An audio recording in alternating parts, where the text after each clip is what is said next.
పాలు దీని మీద పెట్టేసి మర్చిపోలేలే కానీ సరేలే చూద్దాం అనుకున్నానులే కానీ పనంతా అయ్యే లోపల అడగంటేసింది. బాగా చిక్కగా అయిపోయినాయి పాలు. సరేలే చిక్కగా అయిపోయినాయి కదా అని షుగర్ వేసేసి ఇందులో ఇగో ఈ విధంగా షుగర్ వేసేసి తిందాంలే, ఎలాగైనా వేస్ట్ అవ్వవు కదా. ఇవి చూడండి కింద చూపించు, ఇది తింటే సూపర్ ఉంటుంది. షుగర్ వేసి ఈ విధంగా చేసుకుంటే బాగుంటుంది.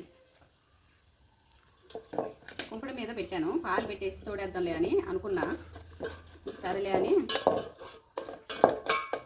క్రీమ్గా అయిపోయింది.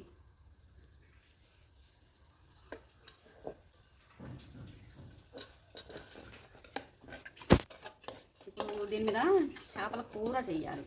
కిలో క్లీన్ చేయను, చపాతీ తింటున్నా పాలు అనుకుంటున్నా.